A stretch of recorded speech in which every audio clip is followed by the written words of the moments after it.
Bapak Ibu Saudara, sesaat lagi kita akan mendengarkan firman Tuhan yang bermanfaat untuk mengajar, menyatakan kesalahan, memperbaiki kelakuan, dan mendidik orang dalam kebenaran. Dari GPDI Mahanaim Tegal, selamat mendengar. Bapak Ibu Saudara yang dikasihi oleh Tuhan, selamat sore, berkat Tuhan. Buat Bapak Ibu Saudara bahkan kita sekalian, saya taruh tangan saya di dada kiri, saya tundukkan kepala sedikit, saya ucapkan selamat sore, Tuhan memberkati saudara sekalian. Baiklah, kita akan membahas firman Allah yang merupakan lanjutan dari khotbah saya yang saya sampaikan 2 minggu yang lalu. Kalau saudara masih ingat, saya berkhotbah pada saat itu tentang muliakanlah Allah dengan tubuhmu. Tetapi sore hari ini kita membahas tema muliakanlah Allah dengan hartamu. Nah, saudara, tema ini dicatat sepenuhnya di dalam kitab Amsal pasal 3 ayat yang ke-9. Kalau Bapak Ibu bawa Alkitab, silakan membuka Alkitab, temukan ayatnya. Tetapi kalau toh tidak, kami sudah sediakan ayatnya di layar monitor yang saudara bisa lihat. Saya sengaja tulis tujuannya untuk kita baca bersama-sama ayat ini. Amsal pasal 3 ayat 9. Sudah semua siap? 2, jangan ada yang diam ya. Semua membaca firman Allah. 2, 3. Muliakanlah Tuhan dengan hartamu dan dengan hasil pertama dari segala penghasilanmu. Bapak Ibu Saudara yang dikasihi oleh Tuhan, penulis Amsal berkata, muliakanlah Tuhan dengan hartamu. Perlu Bapak Ibu Saudara ketahui, bahkan mungkin saya yakin semua sudah mengerti, bahwa sebenarnya Allah menciptakan manusia, tujuannya tidak lain adalah supaya manusia memuliakan Allah. Kenapa? Karena Allah nggak bisa memuliakan dirinya sendiri. Dia perlu orang-orang yang memiliki kesadaran, bukan seperti robot, tetapi dengan keinginan hatinya, kerinduan hatinya memuliakan Allah. Itu sebabnya diciptakannya manusia yang keturunannya sampai di abad 21 ini, saudara dan saya, kita diciptakan untuk memuliakan Tuhan, memuliakan Allah. Nah, tentang hal ini saudara bisa pelajari bahwa ketika manusia ada di Taman Eden, setiap saat Allah datang menghampiri manusia di waktu hari yang sejuk, kata firman Allah. Lalu saudara, Allah datang ke Taman Eden. Lalu manusia menyambut Allah dengan begitu antusias. Karena hubungan antara Allah dengan manusia ada di dalam satu hubungan yang begitu intim, saudara. Dan satu waktu apa yang terjadi? Ketika manusia jatuh dalam dosa. Ketika mulai dari Hawa kan, tapi karena cintanya Adam, Adam turut memakan buah itu, maka saudara kita melihat manusia dalam keadaan berdosa. Sehingga mereka sudah menyadari sepenuhnya bahwa diri mereka enggak layak menghadap Tuhan. Karena pakaian yang mereka kenakan, yang saat itu pakaiannya bukan kayak begini saudara. pakaiannya pakaian kemuliaan. Nggak perlu dicuci, nggak perlu di laundry, nggak perlu disetrika. Karena satu dengan yang lain akan melihat orang itu diliputi kemuliaan. Tapi pakaian itu sudah dilucuti dari diri mereka karena dosa. Itu sebabnya Bapak Ibu Saudara yang dikasihi oleh Tuhan, manusia sembunyi.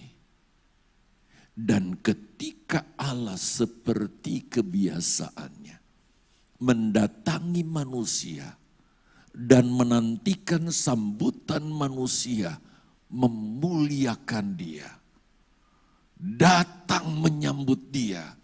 Tapi kali ini karena manusia kondisinya telanjang, mereka semuanya diam. Baik Adam maupun Hawa bersembunyi. Sehingga kita melihat waktu Allah datang ke Taman Eden dan gak ada sambutan dari manusia, maka Allah bertanya kepada manusia, Adam dan Hawa. Perhatikan kata ini. Adam, Bapak Ibu bisa baca itu ya di pasal 3 ayat 8. Di mana kamu? Nah, Allah bertanya, Adam, di mana kamu? Bukan karena Allah tidak tahu di mana Adam berada. Allah tentunya sangat maha tahu di mana Adam sedang sembunyi. Tapi Allah bertanya di sini, Adam, kok enggak ada sambutan? Aku sudah datang menemui kamu. Kamu kok enggak menyambut? Apalagi sampai memuliakan Allah. Bapak Ibu Saudara yang dikasihi oleh Tuhan. Itu sebabnya kita tahu ringkasan ceritanya. Allah menyematkan kepada Adam cawat untuk penutup auratnya. Supaya dia bisa tampil dan layak di depan Tuhan. Dengan kulit seekor binatang. Berarti ada korban yang dipersembahkan. Ada hewan yang dikorbankan, diambil kulitnya. Untuk menjadikan manusia layak di hadapan Tuhan. Saudara yang dikasihi oleh Tuhan. Itu sebabnya setelah manusia jatuh di dalam dosa, sekian ribu tahun kemudian, Allah mau turun ke dalam dunia ini menjadi manusia. Sebab kalau Allah hadir dengan kealahannya, Allah nggak akan bisa menebus dosa manusia. Sebab dosa, tebusannya adalah harusnya kematian. Allah nggak bisa mati. Jadi Allah harus jadi manusia. Dan dalam keadaan manusia, Allah bersedia mati di kayu salib di dalam Yesus Kristus. Untuk menyelamatkan umat manusia di dunia ini. Jadi saudara dan saya, kita diselamatkan karena karya Yesus yang sebentar kita akan rayakan. Dan apakah tujuannya kita diselamatkan? Tanamkan ini dalam pengertian kita, dalam pikiran kita, bahwa Yesus mati memulihkan kita, menebus kita, menyelamatkan kita, supaya kita memuliakan Allah. Coba perhatikan ayat ini. Kita lihat di dalam kitab Wahyu pasal yang ke-14 ayat 7. Sebuah peringatan yang harus kita cermati baik-baik selama kita hidup. Apalagi sebagai orang yang sudah ditebus oleh darah Kristus, kita rayakan makan minum tubuh dan darahnya. Perhatikan. Dan ia berseru dengan suara nyaring. Apa katanya? Takutlah takutlah akan Allah dan apakah kita sudah lakukan ini? Memiliki rasa takut, hormat yang tinggi maksudnya kepada Allah. Dan memuliakan Dia. Kenapa? Karena telah tiba. Nanti akan tiba saatnya. Penghakimannya dan sembahlah Dia yang menjadikan langit dan bumi dan laut dan semua mata air. Jadi kita harus sadar sepenuhnya bahwa tugas dan tanggung jawab kita sekarang dalam hidup ini kita memuliakan Allah. Nah, sekarang tentang orang yang memuliakan Allah itu orang yang seperti apa sih? Alkitab banyak memberi contoh. Sebenarnya contoh yang paling perfect, paling sempurna adalah Yesus sendiri. Karena Yesus kan jadi manusia dan dalam kemanusiaannya Dia memuliakan Allah begitu rupa, memuliakan Bapa.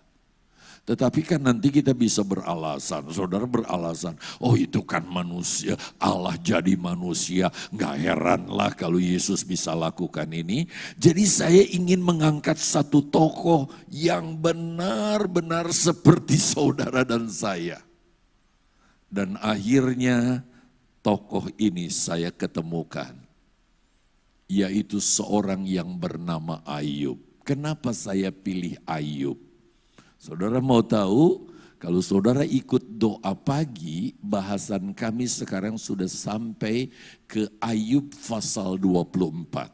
Jadi sudah dibahas berulang kali ya sampai Wahyu, kembali lagi ke Kejadian, dan sekarang sudah sampai kitab Ayub pasal 24. Saya banyak mendengar dari para pengerja staf yang menyampaikan firman Allah yang sangat memberkati saya. Dan saya mencatat poin-poin bagaimana Ayub memuliakan Allah. Termasuk Ayub memuliakan Allah dengan hartanya. Nanti kita akan belajar, saudara, harta ini meliputi apa saja? Kita lihat saja dari dalam diri Ayub. Nah, bahasan yang pertama yang akan kita lihat adalah bagaimana Ayub memuliakan Allah dengan kekayaan dalam bentuk materi yang Tuhan percayakan kepada Ayub. Nah, untuk membahas bagian ini, saudara, saya ingin memberi referensi terlebih dahulu kepada saudara bahwa kalau saudara mempelajari kitab Ayub, maka saudara dapat melihat bahwa dalam kondisi seperti apapun, Ayub dia mampu memuliakan Allah. Nah, seharusnya demikian juga dengan kita. Kondisi seperti apapun yang kita alami, enggak ada alasan untuk kita tidak memuliakan Allah, termasuk lewat harta yang Tuhan percayakan kepada kita. Nah, sekarang akan kita lihat kira-kira harta kekayaan Ayub itu meliputi apa saja. Saya mengangkat cuma 5 poin. Sebenarnya ada beberapa poin yang masih bisa kita angkat. Itu pun saya berkata tadi dalam ibadah pagi, mudah-mudahan saudara saya bisa sampaikan itu dengan singkat. Akhirnya saya sampaikan 1 jam lebih 5 menit. Mudah-mudahan kali ini enggak ya. Sekali lagi yang pertama-tama kita lihat bagaimana Ayub memuliakan Allah dengan kekayaan dalam wujud materi. Coba, yang pertama kita lihat dari Ayub pasal 1, ayat yang ketiga. Kalau saudara sudah membuka ayatnya, dapatkan, saudara bisa cermati, tapi jangan segera tutup. Ya, kita akan melihat ayat ketetangganya yang dekat dengan dia. Perhatikan, dikatakan di ayat ini, Ia, maksudnya Ayub, memiliki 7.000 ekor kambing. Wow. Kambing dan domba ya. 3.000 ekor unta. Luar biasa. 500 pasang lembu. 500 pasang berarti ada 1.000. Terus 500 keledai betina. Dan budak-budak dalam jumlah yang sangat besar. Budak-budak itu bisa berstatus sebagai orang-orang yang menjadi pembantu Ayub, istri Ayub, anak-anak Ayub di rumah dan sebagainya. Sampai kepada mereka yang dipekerjakan untuk mengurus kekayaan Ayub. Jumlahnya banyak saudara. Sehingga orang itu yaitu Ayub adalah orang yang apa? Terkaya dari semua orang di sebelah timur, di benua timur, wilayah di mana Abraham itu ada. Sebab kita tahu bahwa Ayub itu hidup di zaman Abraham. Nah, sekarang kita mau cermati lebih jauh dari judulnya Ayub memuliakan Allah dengan kekayaan atau dengan materi yang dia miliki. Nah, sekarang apa yang Ayub sudah perbuat dengan harta miliknya untuk memuliakan Allah? Mungkin secara hurufiah kita tidak temukan itu. Ayub mendonasikan sesuatu, melakukan ini kepada orang tertentu, nggak ada catatan. Tetapi saudara, coba kita lihat dulu ayat tetangga dari ayat 3 tadi, yaitu mundur ke ayat 1. Coba lihat ayatnya saudara. Siapa Ayub ini? Dikatakan ada seorang laki-laki di tanah Uz bernama Ayub. Orang itu apa semua sebut? Saleh dan ia takut akan Allah dan menjauhi kejahatan. Ada banyak kata-kata yang luar biasa dari ayat 1 ini yang bisa diangkat. Tetapi saya ingin mengangkat kata saleh. Dari kata saleh saja seharusnya saudara sudah bisa tahu apa sih yang Ayub sudah perbuat untuk memuliakan Allah dengan harta yang Tuhan percayakan kepada dia. Buat jemaat Mahanaim udah gak susah lagi menjelaskannya. Kalau saya bertamu khotbahnya ini, wah saya harus jelaskan lagi. Coba kita lihat saja slide berikutnya. Akrab kan dengan gambar ini? Saya beri judul di situ, tingkat kekristenan Ayub kalau dihubungkan dengan 2 Petrus 1 ayat 5-8. Ayub bukan hanya sekedar beriman. Tetapi kalau saudara lihat bagaimana ketika percakapan Allah dengan iblis, Allah sendiri yang bersaksi tingkat kerohanian Ayub itu seperti apa. Terus saja bergerak sampai kepada saleh. Sebab dikatakan ada seorang laki-laki di tanah Uz bernama Ayub, orang itu saleh. Kalau dihubungkan dengan orang Kristen sekarang, kekristenan orang yang saleh, dia bukan sekedar orang yang beriman. Tetapi iman itu dipraktekan. Sebab kalau iman tanpa perbuatan adalah iman yang mati. Dipraktekan oleh Ayub dengan apa? Kebajikan. Dia karena kebajikannya begitu rupa, pengetahuan tentang kebenaran, memiliki penguasaan diri, tekun dalam segala masalah apapun. Dan dia juga saleh. Artinya semua nilai kebenaran firman Allah itu bukan cuma diketahui, tapi dia lakukan. Ingat istilah Kristianos, mengikuti jejak Yesus secara presisi. Jadi soal kebajikan itu adalah hal yang biasa dia lakukan. Kalau saudara membaca di dalam surat 1 Yohanes, Yohanes katakan kalau semua, bukan di Yohanes ya, bukan di 1 Yohanes, di Yohanes pasal yang ke-20 atau 21 itu. Kalau semua katanya itu dicatat, dituangkan di dalam Alkitab, maka enggak ada media, baik itu buku, kalau sekarang di WA mungkin berapa tera membutuhkan itu untuk bisa mencatatnya.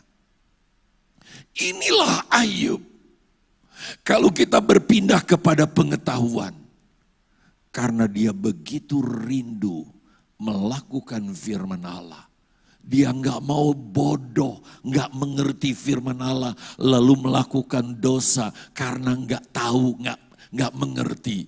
Maka dia berusaha mengerti firman Allah, berapapun nilai biaya dia rela keluarkan dengan hartanya, dengan uangnya. Yang penting aku mengerti firman Allah dan aku bisa melakukan. Itu sebabnya dia disebut saleh. Nanti kita belajar bagaimana dia punya penguasaan diri dalam penderitaan.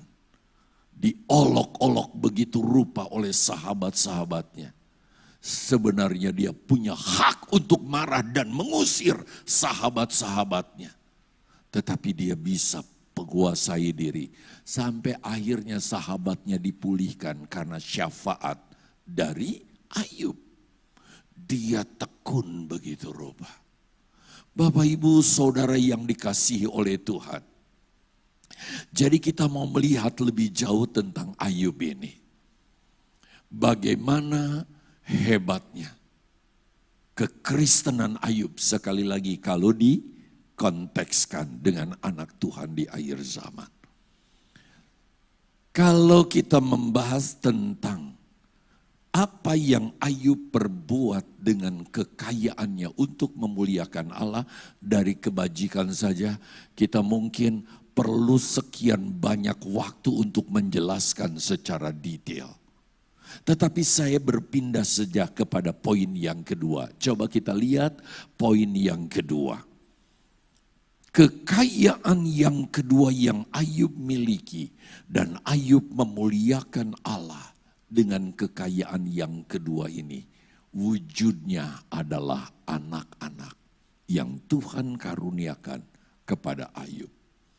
Saya yakin saudara akan sependapat dengan saya, setuju dengan saya, bahwa anak-anak yang Tuhan percayakan kepada kita itu adalah merupakan harta yang berharga yang Tuhan percayakan kepada kita.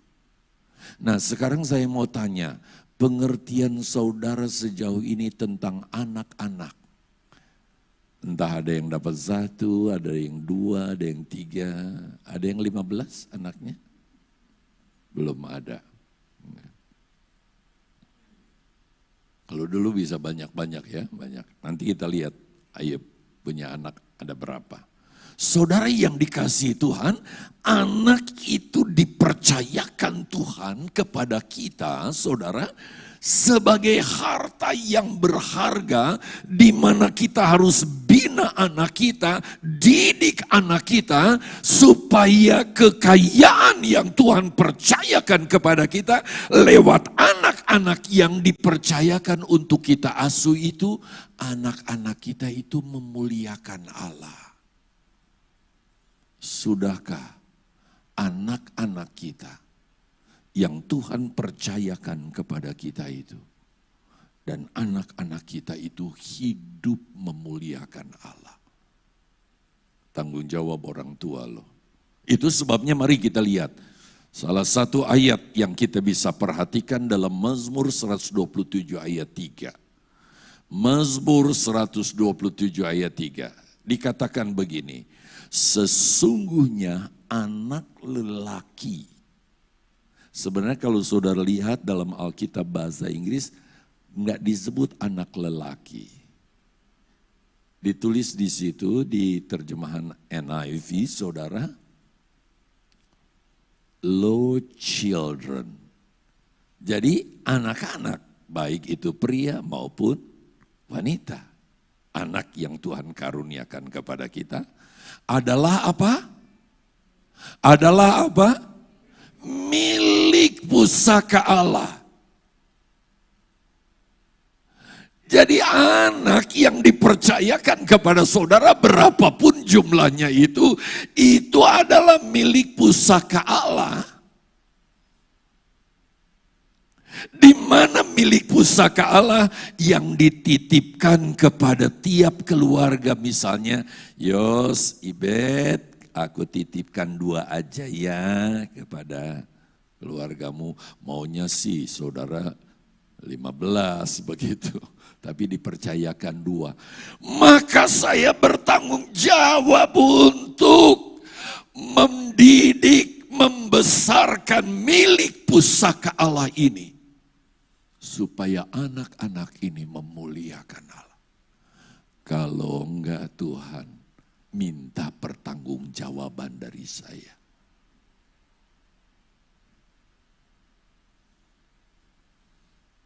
Jangan itu sebabnya saudara, sejak dini Tuhan ingin anak itu diserahkan. Sesudah diserahkan dia menjadi, karena itu milik Allah, maka kita harus bina dari kecil mengerti firman Allah. Sehingga dari kecil anak-anak melakukan firman Allah, memuliakan Allah hidupnya. Jangan pernah berkompromi dengan yang jahat, dengan yang salah, dengan anak. Kalau salah tetap bilang salah, didik mereka saudara. Jangan saudara berkata, masih kecil, nanti udah gede. Kalau pohon udah bengkok, udah tua, saudara mau luruskan pakai apa? Dari kecil, itu tanggung jawab kita. Muliakan Allah. Dan Ayub melakukan ini saudara. Yuk kita lihat buktinya. Kita perhatikan bagaimana Ayub memuliakan Allah dengan hartanya, yaitu anak-anaknya sebagai milik pusaka Allah. Kita lihat. Dari ayat 3 ke ayat 1, sekarang ke ayat 4 dan 5. Sebaiknya kita lihat saja ayatnya ya. Perhatikan saudara. Ini dia. Saya baca ya, saudara perhatikan. Anak-anaknya yang lelaki biasa mengadakan pesta di rumah mereka masing-masing menurut giliran. Jadi Ayub punya 7 anak laki-laki, 3 anak wanita. Mereka saudara akrab satu dengan yang lain. Mereka suka adakan kumpul keluarga. Adakan pesta. Wow. Senang kan kalau orang tua lihat anak rukun, ngumpul-ngumpul. Yang perempuan juga diundang untuk hadir saudara. Lalu mereka makan minum bersama-sama ke 10 saudara. Nggak tahu ketika kasus Ayub kemudian mengalami ujian begitu berat itu, ada enggak di antara anaknya yang sudah menikah, enggak ada catatan tentang ini. Tetapi kalau mereka adakan pesta, pasti mereka sudah dewasa. Enggak mungkin pesta anak-anak main kelereng paling ya. Gitu. Coba kita lihat ayat 5. Perhatikan, setiap kali apabila hari-hari pesta telah berlalu, selesai pesta, apa yang Ayub lakukan? Ini yang Ayub lakukan, memuliakan Allah dengan harta, yaitu anak yang dipercayakan. Ayub memanggil mereka. Mungkin dikatakan, nah tadi malam kalian pesta ya, seneng ya, papa juga senang, kamu rukun dengan adik kakakmu. Tapi kira-kira kamu lakukan apa? Oh kami gini. Tapi Ayub nggak berhenti sampai di situ. Perhatikan, dan menguduskan mereka. Pada saat Ayub hidup, belum ada Taurat. Karena mereka hidup masih di masa hukum hati nurani. Sebab dari Adam sampai Musa nggak ada catatan satupun hukum. Hukumnya adalah hati nurani. Jadi kita lihat Ayub punya hati nurani yang begitu luar biasa. Menguduskan mereka dengan mensyafaati. Saudara suka mensyafaati anak enggak? Doakan mereka saudara. Ketika mereka sekolah, ketika mereka, jangan dimarahin terus anak kita ya, kasihan. Mungkin selain jemaat yang gak pernah lepas kami doakan, sampai doa makan pun kami sebut jemaat. Kami juga sebut nama anak-anak kami. Kami doakan, termasuk yang sekarang ada di Amerika. Saya email beberapa kali gak ada jawaban. Ternyata dia sedang mengerjakan disertasinya saudara. Sibuk rupanya dia. Tapi dia tetap memikirkan pelayanan di sini. Dia syafaati anak-anaknya di hadapan Tuhan saudara. Di hadirat Tuhan. Oh Tuhan tolong anakku. Lalu keesokan harinya Ayub mempersembahkan korban keselamatan bagi anak-anaknya. Kalau sekarang kan juru syafaatnya ya Tuhan Yesus, orang tua hanya mendoakan supaya anak benar-benar takut kepada Tuhan. Sehingga mempersembahkan hidup mereka berkenan kepada Tuhan. Bayangkan saudara, setiap anak 1 ekor domba. Mungkin bagi Ayub karena kaya, buat dia nggak masalah. Dan dia lakukan ini saudara, bukan 1 tahun 1 kali. Tadi ayatnya sudah segera sih dipindah, saya belum sampai kepada ayat 5 bagian akhir. Coba. Bangunlah Ayub pagi-pagi katanya, lalu mempersembahkan korban bakaran sebanyak jumlah mereka sekalian. Sebanyak sejumlah 10 anak. Sebab pikirnya, mungkin anak-anakku sudah berbuat dosa dan telah mengutuki Allah dalam hati. Mungkin bercanda, guyon dan sebagainya. Sampai ke perusut mengeluarkan kata-kata ini dan itu yang bertentangan dengan kehendak Allah. Demikianlah dilakukan Ayub kapan? Senantiasa. Jadi kalau pestanya diadakan seminggu sekali, setiap minggu 10 ekor domba. Hartanya dia investasikan buat anak-anaknya. Supaya anak-anaknya menjadi anak-anak yang memuliakan Tuhan. Kadang-kadang kita untuk gelar dari TK, dari PAUD, TK, SD, SMP, SMA, kita cari yang terbaik berapapun dananya. Apalagi sesudah ke perguruan tinggi, aku pengen anakku S1, S2, S3. Kalau bisa sampai ke profesor dan sebagainya. Mati-matian kita habiskan apapun saudara demi gelar. Tapi kalau mereka di luar Kristus, karena kita nggak pernah syafaati, kita nggak pernah dorong anak-anak kita beribadah, gelar yang tinggi tidak akan menyelamatkan mereka. Buat apa dia kaya raya memiliki segala sesuatu, tapi jiwanya binasa, kata firman Allah. Orang tua, kita punya kewajiban yang begitu luar biasa. Hendaknya kita lakukan ini. Dan berapapun dana yang kita investasikan untuk anak kita supaya dia benar-benar takut kepada Tuhan, itu adalah sesuatu yang kita lakukan untuk memuliakan Allah. Kira-kira bagaimana kalau hari Minggu tiba? Kalau sekarang lockdown ya saudara, mungkin saudara katakan, nah nanti ya lihat lewat streaming ya, ada pikir, ada guru-guru ngajar. Kalau dulu agak susah kan, harus ngantar dan sebagainya. Itu sebuah investasi. Pak, ada camp di sana, Pak, ada ini retreat di mana ada pendeta ini menyampaikan khotbah ini. Berapapun dananya saudara, kita investasikan, yang penting mereka lahir baru dan milik kerajaan Allah. Itu sangat berarti saudara. Tapi banyak orang yang enggan melakukan ini. Ketika anak tidur, kesian. Dia sekolah Senin, Selasa, Rabu, Kamis, Jumat, Sabtu. Biarlah anak di hari Minggu tidur aja. Toh minggu depan ada gereja. Bayangkan dalam 1 minggu, 1 jam di gereja dengar firman Allah. Kita anggap itu sudah sesuatu yang terlalu mahal. Didik kekayaan Tuhan ini sebagai kekayaan yang harus kita persembahkan untuk memuliakan Allah. Muliakanlah Allah dengan hartamu.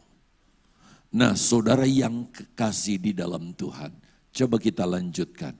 Perhatikan catatan ini. Dari mana Ayub belajar hal ini? Dia begitu rupa mendidik anaknya. Jawabannya tentu di kalimat yang kedua. Hal ini tentu diwariskan secara turun-temurun. Itu sebabnya saya ajak saudara lebih dahulu melihat ke Kain dan Habel. Coba perhatikan. Saya tidak akan baca, tetapi saudara mungkin pada umumnya sudah mengerti kisahnya, bukan? Bagaimana Kain dan Habel? Kain bekerja, dia sebagai peladang. Sedangkan Habil bekerja, saudara, sebagai peternak. Kok dia bisa mengerti bahwa setiap pergantian tahun dia harus menyenangkan Allah dengan mempersembahkan dari harta yang diberikan Tuhan kepada mereka? Kain, dia membawa buah-buahan dari hasil ladangnya yang begitu baik, terbaik dia bawa. Habil, dia bawa seekor domba yang terbaik, lalu dipersembahkan kepada Tuhan. Dari mana mereka belajar? Siapa yang mengajar? Sudah barang tentu yang mengajar papa mamanya Adam dan Hawa. Sekali lagi mungkin karena tidak dicatat, sebab kalau dicatat semua Alkitab kita bawa ke gereja harus bawa kontainer, saudara. Mungkin Adam dan Hawa berkata, nah hidup itu harus digunakan memuliakan Tuhan ya nak. Kamu sukses dalam usahamu nak, persembahkan hartamu kepada Tuhan untuk memuliakan Tuhan. Baik papa. Kenapa sih kita harus persembahkan? Ceritanya begini Luna. Dulu papa mama tinggalnya enggak di sini. Tinggalnya di Taman Eden. Aduh nak, luar biasa nyamannya di sana nak. Tapi kok mama papa sekarang bisa ada di sini? Papa mama berbuat salah nak, berdosa. Jadi diusir dari Taman Eden. Sebenarnya papa mama pun gak layak menghadap Allah saat itu. Karena papa mama bertelanjang akibat dosa. Tapi Allah mengenakan papa mama jawat untuk menutup aurat supaya bisa berdiri berhadapan dengan Allah. Dengan kulit hewan, berarti ada binatang yang disembelih. Jadi nak, kalau mempersembahkan kepada Tuhan, yang Tuhan suka ya nak, yang ada darahnya. Oh begitu ya Pak. Habel rupanya, dia dengar dengan baik didikan papanya. Ini bayar harga memang kan? Tapi Kain saudara, entah dia dengar atau dia coba-coba. Itu kan Habel sebagai peternak, aku peladang, aku bawa saja saudara. Persembahkanlah, persembahan Habel diterima Tuhan, persembahan Kain gak diterima Tuhan. Saya gak yakin Habel gak ngerti. Kalau gak ngerti pasti dia datang kepada Habel, Bel, kok persembahanku gak diterima, apa rahasianya? Aduh kakak sih salah, kasihnya apa? Semangka yang segede apa? Segede gentong terbaik katanya, kira-kira begitu misalnya. Kamu sih ada darah, tapi karena kesombongannya saudara, dia gak mau bertanya. Dia lebih memilih membunuh adiknya karena dianggap menyaingi dia. Jadi dosa itu diwariskan dari Lucifer ke Adam dan Hawa. Hawa kan ngambil karena kepingin menjadi seperti Allah ya. Ada rasa proud di situ saudara. Demikian juga turun ke Kain dalam hal ini. Jadi boleh saya singkatkan saudara bahwa ajaran ini diwariskan turun-temurun. Sekarang kita beribadah, kita belajar firman Allah tentang ini. Kewajiban kita juga meneruskan ajaran-ajaran kebenaran firman Allah kepada anak-anak kita. Saudara yang dikasihi Tuhan, dengar baik-baik. Seorang guru sekolah minggu yang terbaik bukan yang ada di gereja, tetapi papa mama di rumah. Tapi banyak kali kita cuek. Kita lebih konsentrasi untuk cari yang duniawi, tapi kita tidak mau berusaha supaya harta kekayaan yang Tuhan percayakan kepada kita, yaitu anak-anak kita memuliakan Allah. Hati-hati itu. Guru sekolah minggu yang terbaik adalah papa dan mama. Tanamkan itu. Kehancuran anak-anak karena ketidakpedulian orang tua dalam mendidik anak-anak. Muliakan Tuhan dengan hartamu, yaitu anak-anak kita. Sampailah kita kepada Nuh ya. Sobat. Kalau kita belajar tentang Nuh, saudara bisa lihat itu di dalam kitab Kejadian pasal 8 ayat 18 sampai 21. Setelah Nuh dan keluarganya diluputkan oleh Allah dari maut yang datang karena air bah itu, maka ketika Nuh keluar dari bahtera, dia tidak langsung, ini enggak. Dia buat mezbah. Dia mempersembahkan kepada Tuhan korban persembahan. Dari mana? Yaitu domba yang ada di dalam bahtera. Sebab binatang saat itu semua mati. Dan itu adalah harta, saya tidak salah kalau saya katakan itu adalah milik Nuh. Sebab itu ada di dalam bahtera yang dibuat oleh Nuh. Tetapi sebelum mereka dilepas untuk kemudian berkembang biak memenuhi bumi ini, dia mengambil salah seekor domba yang terbaik. Dia persembahkan kepada Tuhan. Dan ketika korban bakaran itu dipersembahkan kepada Tuhan, Allah dari sorga mencium bau harum yang luar biasa dari persembahan Nuh ini. Karena Nuh mempersembahkan hartanya untuk memuliakan Tuhan. Lalu apa respons Allah ketika Allah mencium bau harum itu? Saudara yang dikasihi oleh Tuhan, pada saat Allah menikmati persembahan Nuh, Allah merasa puas dengan persembahan harta yang Tuhan percayakan kepada Nuh. Lalu maka Allah saudara meresponi persembahan itu Perhatikan ayat yang ke-21. Ketika Allah mencium bau harum persembahan Nuh yang memuliakan Allah. Saya singkatkan ini saudara. Maka Allah menyatakan janji atau rencananya kepada generasi berikutnya khususnya di akhir zaman. Allah berkata bahwa Allah tidak akan menghukum lagi manusia ketika manusia berbuat dosa. Allah tidak hukum seperti Allah menghukum manusia di zaman Nuh. Tapi Allah akan memberi pengampunan. Dengan apa? Diutusnya Yesus ke dalam dunia ini. Itulah sebabnya Allah menaruh sebuah pelangi di langit sebagai sebuah tanda perjanjian.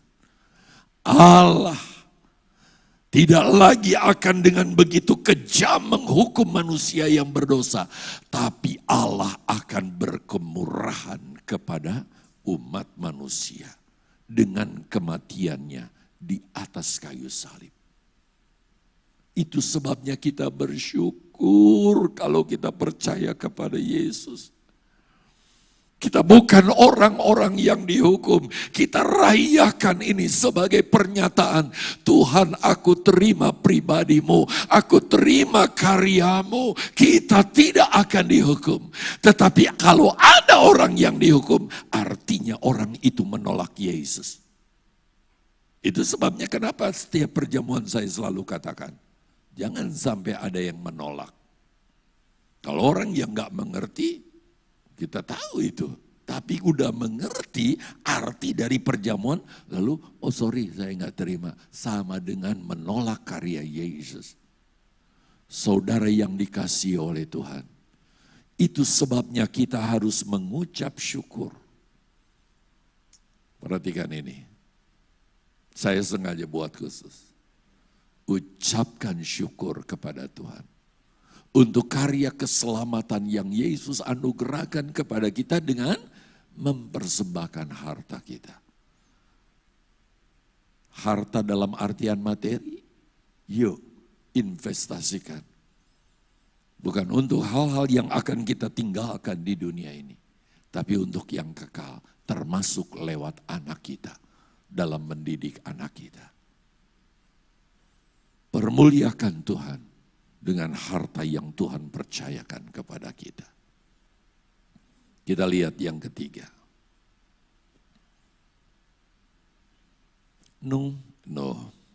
Ayub mempermuliakan Tuhan saat musibah datang, melanda dirinya. Mungkin saudara berkata, kalau Ayub sudah bangkrut dan tidak punya apa-apa lagi, bagaimana mungkin Ayub bisa memuliakan Allah dengan harta? Ayub udah gak punya harta kan? Nah, pada umumnya Bapak Ibu Saudara yang dikasihi oleh Tuhan, kita mengerti bahwa kata hartamu di ayat pokok yang kita angkat, Amsal 3 ayat 9, adalah harta yang sedang kita miliki. Tetapi perhatikan ini. Saya ingin bertanya kepada saudara, bagaimana kalau oleh karena satu dan lain hal ya, entah karena seperti sekarang COVID-19 kita alami, lalu kita kehilangan banyak harta karena pengeluaran harus terus berjalan, tapi income gak ada. Harta yang dulunya ada pada kita, kini tidak ada lagi pada kita. Apakah kita bisa memuliakan Allah saat harta itu diambil dari kita? Perhatikan, kenapa saya ambil contoh Ayub ini. Karena dia sangat komprehensif. Bukan saja lagi senang, harta melimpah, dia memuliakan Allah dengan hartanya.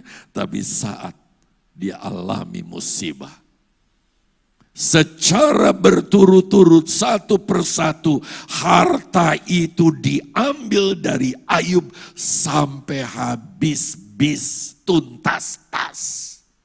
Coba kita perhatikan ini. Dimulai dengan ternak. Berapa banyak ternaknya tadi? Ayat 3 pasal 1 kan? Masih ingat? Saudara yang dikasihi Tuhan, secara berturut-turut hamba-hamba Ayub yang dipercaya menggembalakan ternak itu datang memberi laporan kepada Ayub.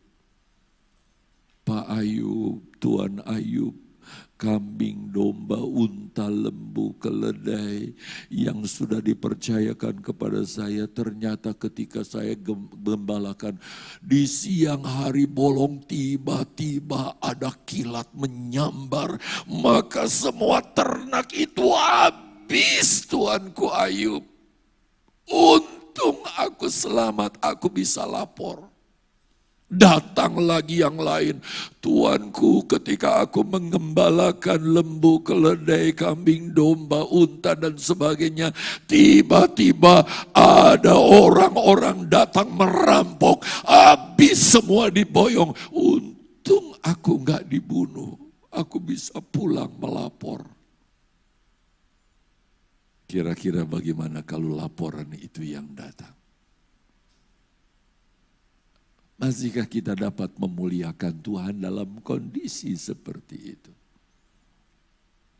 Selagi hamba-hamba itu belum pulang, habis melapor ke Ayub, datanglah hamba-hamba yang lain, melaporkan tragedi yang lain, saudara. Yaitu semua anak Ayub. Semua anak Ayub. Ah, itu dia. Si hamba ini datang melapor, Tuan, ketika anak-anak Tuan berkumpul di satu rumah, yaitu rumah si sulung. Mereka sedang berpesta, Tuan, tiba-tiba ada badai datang. Lalu bangunan itu roboh, Tuan. Dan semua anak Tuhan yang ada di dalamnya tertimpa bangunan, mati semua, Tuhan. Untung saya bisa lolos, bisa melapor kepada Tuhan. Gak ada seorang pun luput dari anak Tuhan karena bencana. Sangat tragis kan? Saudara yang dikasihi Tuhan.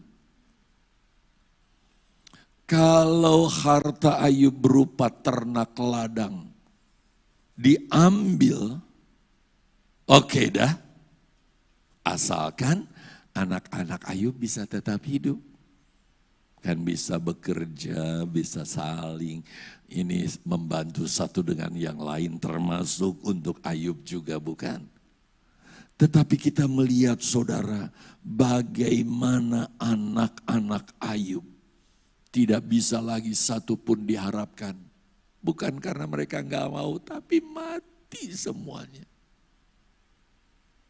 Tapi Ayub tentu bisa bersyukur, kenapa?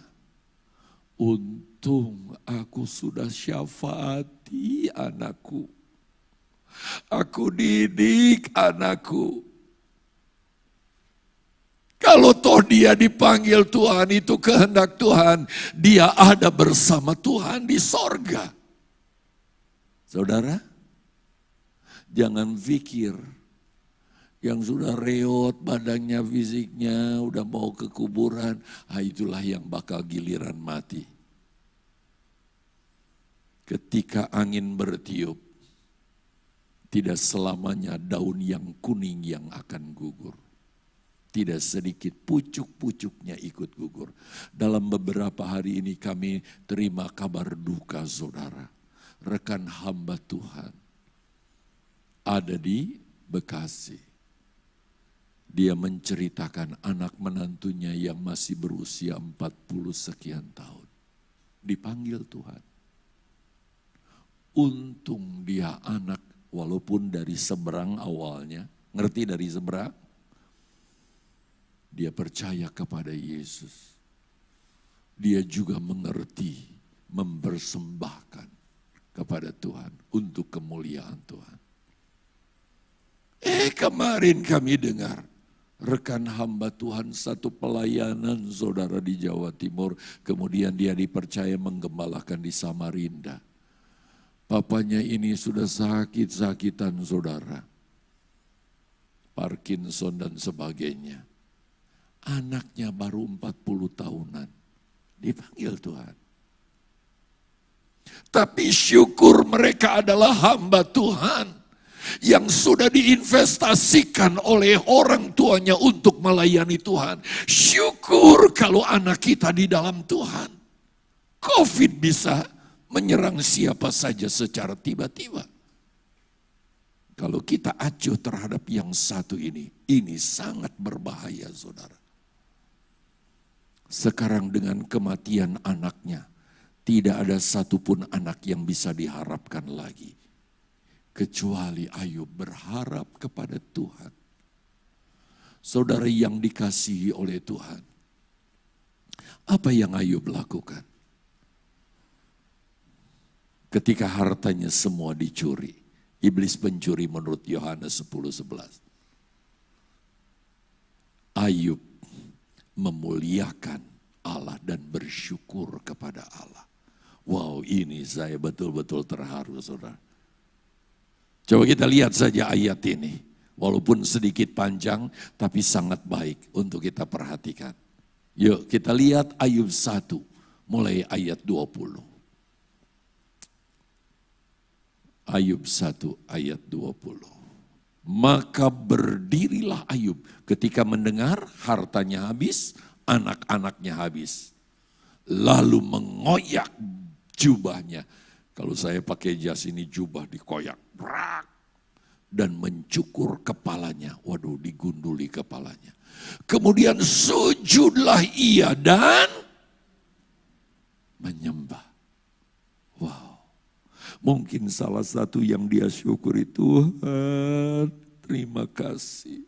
Anakku selamat karena aku didik mereka dan anak-anakku takut kepada Tuhan. Aduh, kalau keluarga kita dipanggil Tuhan, belum kenal Tuhan, alamatnya di mana mereka, saudara? Inilah yang Tuhan mau memuliakan Allah dengan harta kita. Coba kita lihat ayat 21. Katanya, dengan telanjang aku keluar dari kandungan ibuku. Waktu telanjang dia nggak bawa sesen pun, saudara. Dengan telanjang juga aku akan kembali ke dalamnya. Tuhan yang memberi harta, Tuhan yang memberi anak, Tuhan yang mengambil. Sudah pasti tahu alamatnya karena didikan orang tua itu yang bisa bersyukur. Itu sebabnya dia bisa berkata apa? Terpujilah nama Tuhan. Wow, dahsyat. Coba lihat ayat 22. Dalam kesemuanya itu, Ayub tidak berbuat dosa dan tidak menuduh Allah berbuat yang kurang patut. Orang yang tahu memuliakan Allah, dia akan berpikir positif tentang Allah. Bahwa semua jalannya adalah sempurna. Yuk kita lanjutkan kepada yang ketiga. Ayub masih berharap kepada yang satu, yaitu kesehatan. Setelah harta dan anak-anak Ayub diambil dari Ayub, satu-satunya harta yang tersisa dalam diri Ayub adalah kesehatannya. Mungkin Ayub berpikir begini, saudara, biar aku tinggal di gua dululah. Menyendiri, sebab orang-orang zaman dahulu tinggal kalau nggak di tenda-tenda di goa-goa, saudara. Aku akan merintis lagi dari nol kecil-kecilan dengan istriku. Pelan-pelan nanti aku bisa sukses lagi. Kesehatan jadi harapan buat Ayub. Tetapi apa yang terjadi dengan Ayub?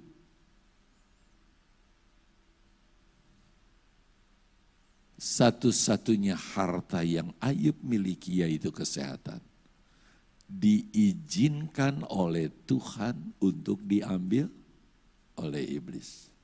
Si pencuri, pembunuh, pembinasa ini. Tuhan izinkan.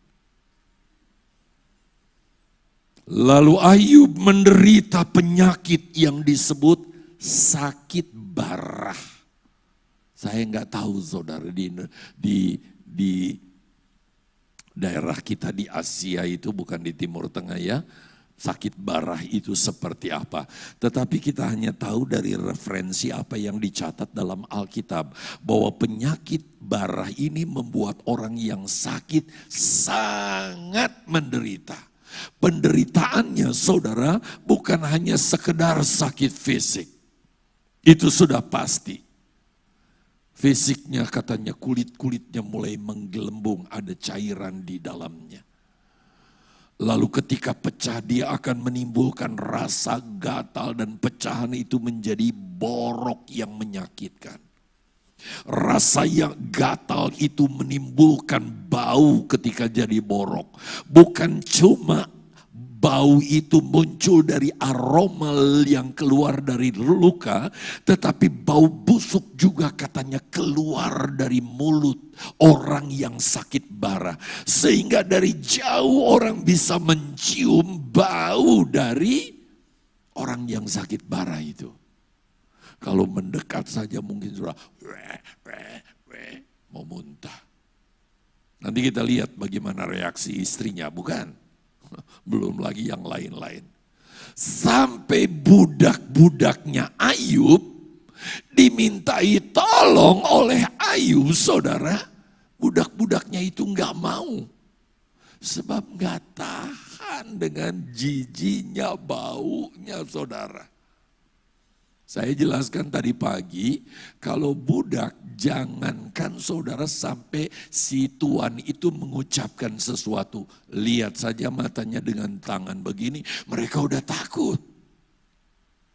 Tetapi saudara, budak-budak itu dimintai untuk garuk rasa gatal yang mungkin di punggung yang tidak terjangkau tangan Ayub. Mereka enggak mau saudara karena baunya. Enaknya dibaca aja sebenarnya ayat ini ya. Coba kita baca aja. Oke, cepat. Kalau aku memanggil budakku, ia tidak menyaut aku. Tidak menyaut, aku harus membujuknya dengan kata-kata manis. Jadi belagu ini budak-budak. Bukan karena menolak, karena enggak tahannya saudara. Ayat 17. Lihat. Nafasku menimbulkan rasa jijik kepada istri. Enggak mangap, cuma dulu enggak tahu pakai masker enggak ya kayak sekarang saudara. Nafas aja istrinya duyup, enggak tahan aku. Dan bauku memualkan saudara-saudara sekandungku. Itu sebabnya keluarganya enggak ada yang mau mengunjungi Ayub saudara. Ayat 18. Bahkan anak-anak pun menghina aku kalau aku mau berdiri. Mereka mengejek aku. Mungkin dia nggak bisa berdiri saudara. Cara dia berdiri begitu gimana. Anak-anak kecil, kakek lucu katanya. Diejek-ejek jadi bahan ejekan. Paling mengerikan barah ini saudara. Dia bisa berlanjut dan bisa berubah menjadi penyakit kusta. Saudara bisa lihat itu di dalam kitab Keluaran 9 ayat 9. Harusnya udah bergerak saudara layarnya. Itu dia. Imamat 13. Itu. Coba kita nggak punya. Lalu pertanyaannya buat kita, dapatkah kita memuliakan Allah pada saat kekayaan, termasuk kekayaan yaitu kesehatan kita, diizinkan Tuhan diambil dari kita oleh iblis. Seperti yang dialami Ayub. Sekarang kita tanya aja kepada Ayub, bagaimana dengan Ayub? Bagaimana dengan Ayub? Apakah Ayub memuliakan Allah dalam kondisi seperti itu? Kita mesti angkat jempol kepada Ayub. Itu sebabnya saya angkat tokoh ini saudara. Sebagai contoh. Memuliakan Allah dengan harta. Bukan saja ketika kelimpahan. Yuk kita lanjut. Ternyata saudara, kita melihat Ayub tetap memuliakan Allah. Pada saat segala-galanya tidak lagi mendukung dirinya. Yuk, Saya akan merinci ya supaya kita mengerti lebih jauh, lebih detail. Saya akan memulai dari ayat 8 pasal yang kedua. Kisahnya saat itu Ayub sedang menggaruk badannya, saudara. Saking gatalnya sampai dia nggak bisa lagi menggaruk dengan kukunya, nggak mempan. Dia ambil beling, kalau lihat bahasa Alkitab itu pecahan tembikar. Kalau ada guci yang pecah itu diambil, saudara, lalu dipakai buat garuk. Bagian punggung yang dia nggak bisa jangkau, dia minta tolong istrinya, "Mam, tolong dong mam, garukin punggungku." Udah bau, istrinya nggak bisa hadapi suami kayak begini. Apa komentar istrinya? Coba kita lihat, saudara. Ayat 9. Saya tulis utuh seperti yang tertulis di Alkitab. Masih bertekunkah engkau dalam kesalehanmu? Kutukilah Allahmu dan matilah. Kalau pakai bahasa kasar, masih saja ke gereja sebut-sebut nama Tuhan, mate aikon. Kira-kira kalau logatnya Jawa Timur. Itu sebabnya kalimat ini saya ingin angkat. Coba kita perhatikan. Saya ingin membahas yang pertama, saya angkat kata kesalehan. Masih bertekunkah engkau dalam kesalehanmu? Apa artinya, saudara? Artinya, walaupun Ayub sudah habis-habisan begitu rupa, hanya tinggal nafas yang ada di dalam dirinya, itu kekayaannya, saudara. Dia tetap memuliakan Allah. Kenapa? Istrinya berkata, masih bertekunkah engkau dalam kesalehanmu? Jadi walaupun Ayub sudah habis-habisan, dia tetap saleh. Kalau posisinya ada di posisi sini saleh, dia nggak turun satu terap juga, saudara. Dia tetap saleh di hadapan Tuhan. Saya nggak bisa bayangkan orang Kristen yang kekuatan rohaninya begitu luar biasa. Iman Ayub, kesalehan Ayub tidak alami degradasi sedikit pun. Walaupun penderitaan begitu berat menimpa dirinya. Sekarang kata yang kedua dalam ayat ini yang kita akan perhatikan. Istri Ayub, perhatikan, saya catat ulang.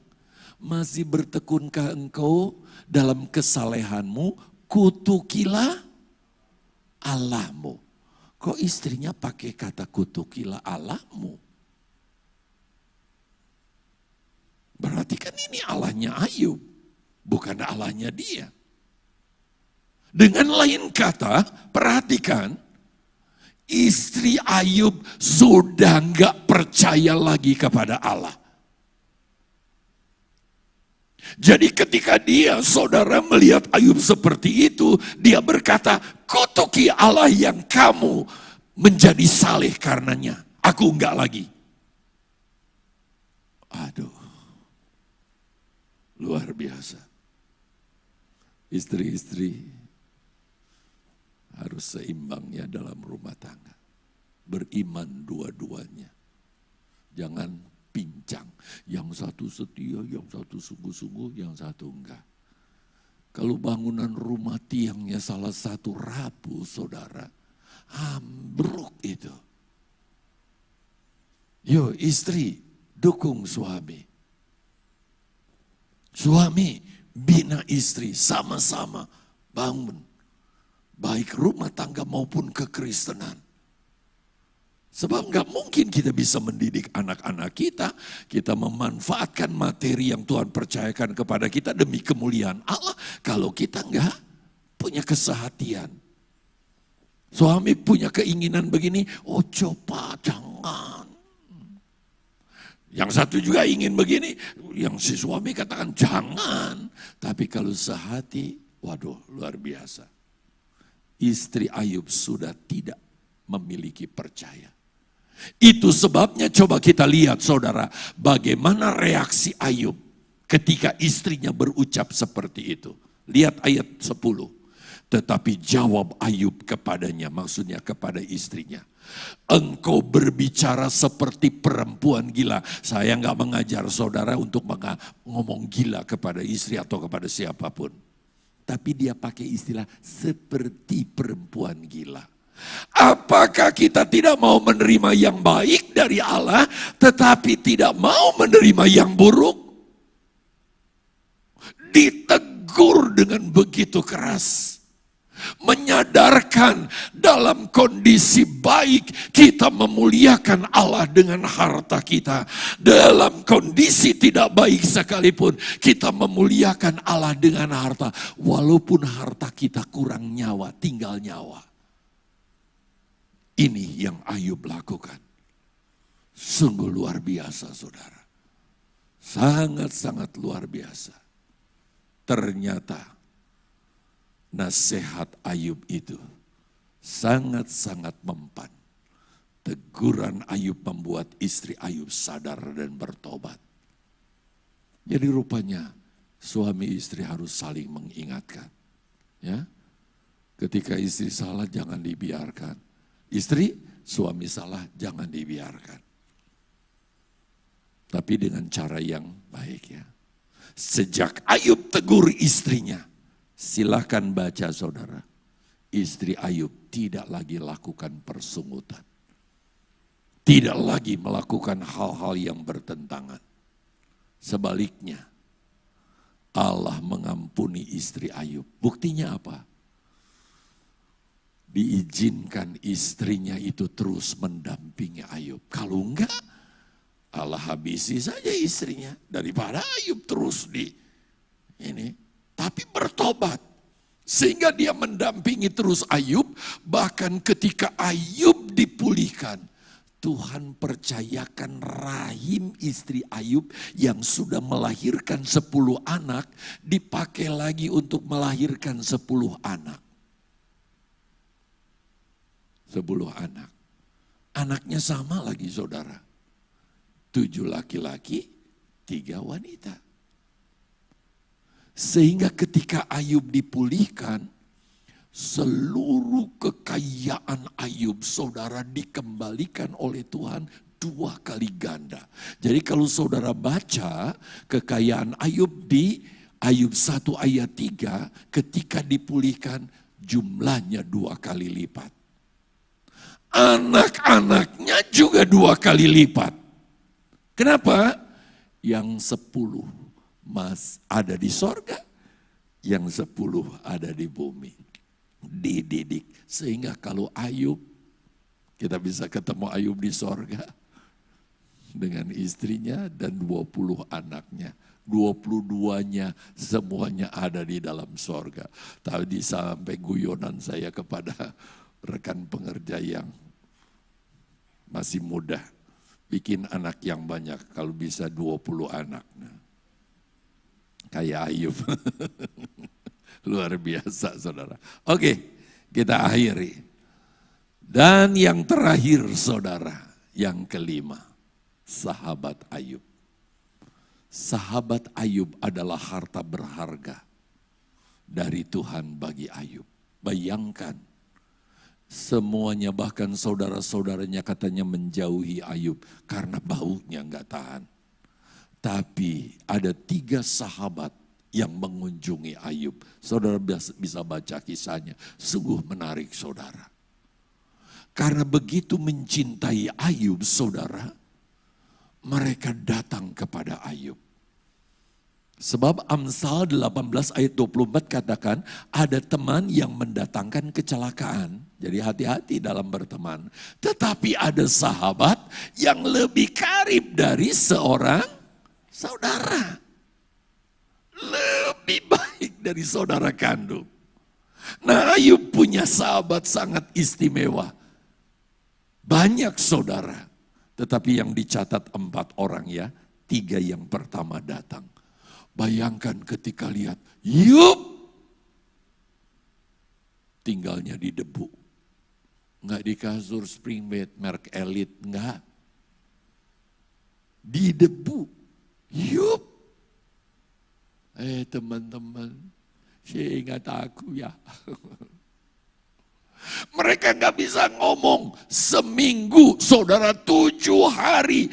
Ayub duduk di situ, 3 sahabatnya duduk. Mereka cuma nangis, meratapi kondisi Ayub.